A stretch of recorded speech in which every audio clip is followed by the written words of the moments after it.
What's up, YouTube? This is Too Raw for TV. All right, so today I've been watching a little bit of these sports shows on morning television. I don't watch them like I used to. I guess it's because I've grown up very cynical and skeptical of these shows, and I see the agenda that they have. So, aside from the occasional YouTube clip, I don't really watch the shows. I've been watching it today, and I see that following the Clippers' loss to the Celtics yesterday, a 141-133 victory that the Celtics had over the Los Angeles Clippers. Jason Tatum had like 39 points, a big performance. I've noticed a lot of guys who are very pro LeBron are taking this opportunity to throw shade at the Clippers and to a lesser extent Kawhi Leonard himself. You know, they're saying things like, well, this does this validate the rumors we've heard about them, like maybe Kawhi's missing too many games, Paul George isn't playing well. You know, is Kawhi hurting Paul George's chemistry?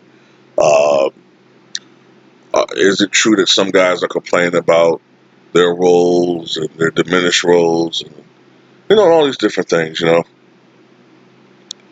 And I don't, look, when it comes to the Kobe thing, I'm pissed off at Rob Parker, but I got to give him credit on this, though. He's kind of been, you know, Rob Parker's kind of like the voice of reason right now between the three of them, between him, Jason McIntyre, and the other guy. I can't remember his name. I think it's a former football player. Um, Look, is there cause for concern with the Clippers? It would be if their record was closer to 500, but I think they're like 38-17 or 39-17, something like that, which means that they're still on pace to win about 56 games. They're still on pace to win about 56 games, 55, 56 games. That's not exactly what you would expect. Some people probably expected the Clippers to win like 60, 65 games. But when you take into account the injuries, load management, uh, injuries to various other players throughout the year, the fact that they're still, I think, third in the Western Conference is in itself an accomplishment. And more importantly, the Clippers have beaten a lot of the best teams in the NBA, including still having beaten the Lakers, both times they played them. All right, so even though the Lakers have the best record in the Western Conference and second best in the NBA, the Clippers still have beaten them twice: opening day and Christmas Day. They were supposed to play each other on January the 28th, I believe, but because of the tragic passing of Kobe Bryant, that game was postponed to be played later on. Um, this is my thing. I think the Clippers can be criticized. Okay, perhaps some of the game. I don't look. First of all, I don't think that they should be criticized for losing to the Celtics. The Celtics are one of the best teams in the Eastern Conference. All right, so that's the type of game that you can't really criticize the Clippers for losing per se. Um, Now, when they lose to teams like the Timberwolves, like the other day lost to about 27 points, that's a game where you're like, come on, you can't lose these type of fucking games. All right? Even without Paul George and Kawhi Leonard in the lineup, the Clippers should still be able to beat the Timberwolves. All right? But this isn't why I made this video. The reason why I made this video is because I've noticed that certain guys in the media, all right, and I'll say it again, guys who generally are advocates for LeBron in the media, they tend to be very, very critical of Kawhi. They question his leadership. They question his ability to get out there on the court. They pretty much say that They try to insinuate that he's lazy, which is very, very disrespectful. Um, and they will even say that he's not as good as advertised. You know, they'll say that, they'll make up any stat to sort of downplay his greatness. Like the stat from last year, where they would say, well, in the 22 games that he missed with the Raptors were 17-5, but they will omit the fact that virtually all of the teams that they played in those 22 games were poor teams. Hence why Kawhi Leonard sat those games. You know, this is the thing. I don't understand why the media isn't scrutinizing James Harden as much as they do Kawhi Leonard. Kawhi Leonard is a proven winner. Kawhi Leonard has proven that in clutch situations and in big games, he can perform at a level that we seldom see in this league. We saw the shot that he made against the Philadelphia 76ers last year in Game 7. All right? It was almost like a revenge for Vince Carter in a similar situation where 18 years prior, he missed a shot for the Raptors that would have propelled them to the conference finals. All right? But that was a big shot that Kawhi made. And let's not forget, the Raptors probably had the toughest road to the finals of any team in the playoffs last year. First of all, they played the Orlando Magic, who, although they were an 8th seed, won their last 13 regular season games. They were the hottest team going into the playoffs, right? Plus, after the All-Star break, they led the NBA in defensive rating, the Orlando Magic. They were not an easy out.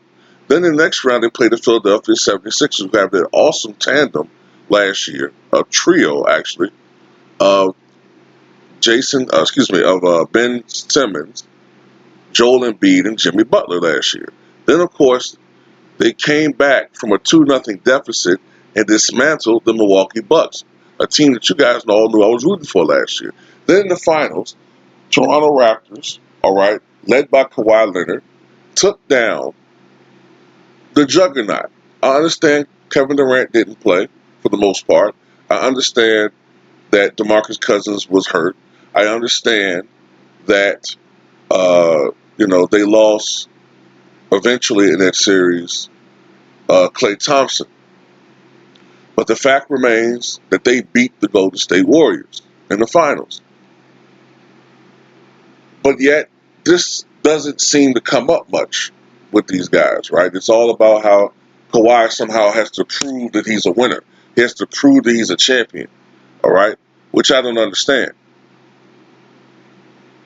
He's proven that before, okay?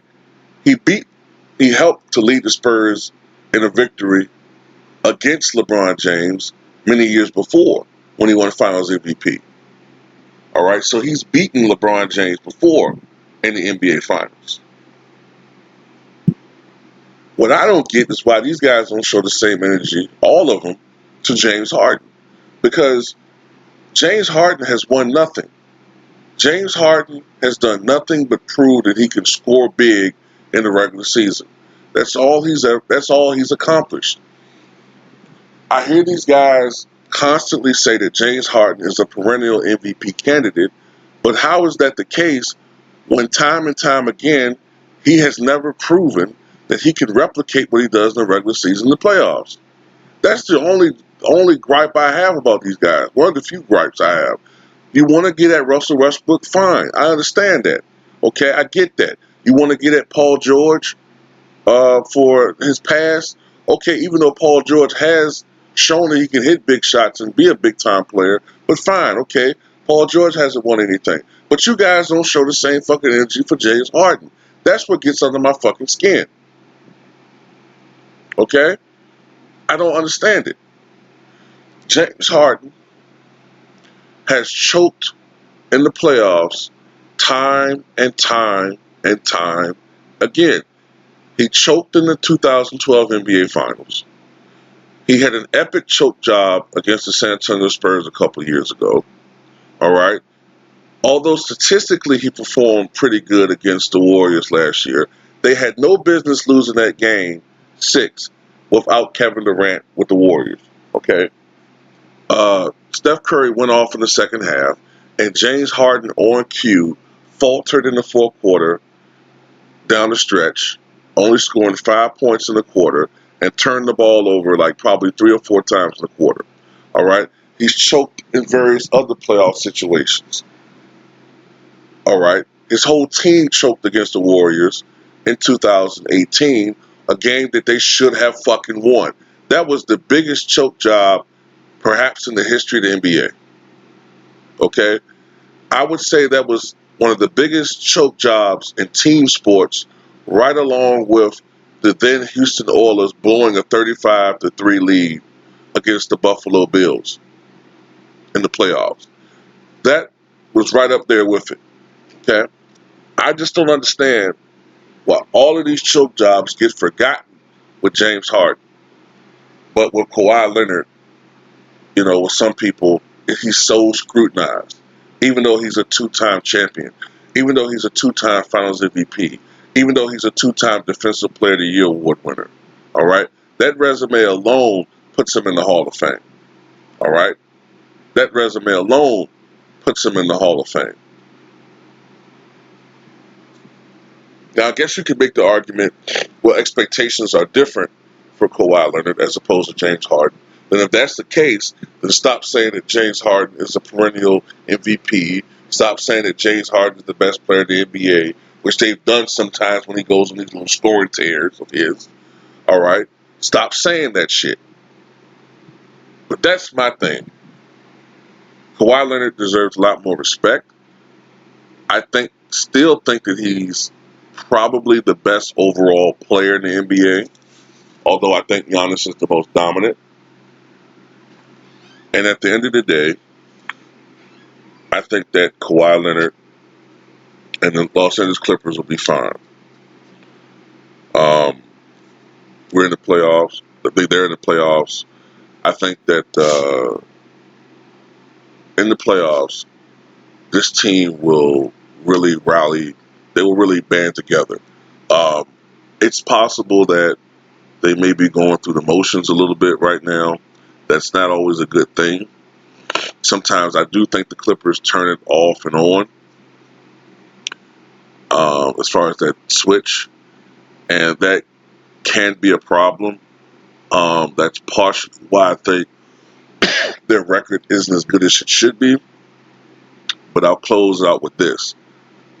I remember the Cleveland Cavaliers with LeBron James often doing the same thing, turning that flip on and off. And there would be certain years where they would finish with 50, 51 wins when they could have easily won 60. There have been reports, various reports throughout the years that whether he's with the Clippers, whether he's with the Lakers or with the Cavaliers, you've had various players or coaches report that oftentimes the teams didn't really practice much. So at the end of the day, look, I think Kawhi Leonard and the Clippers are fine. All right, they're going to finish somewhere between 56 and 58 victories. And I think that more likely than not, the Clippers and the Lakers are going to end up in the Western Conference Finals against each other. And I just don't see any of the other teams beating either of these teams in the playoffs. So that's all I got to say.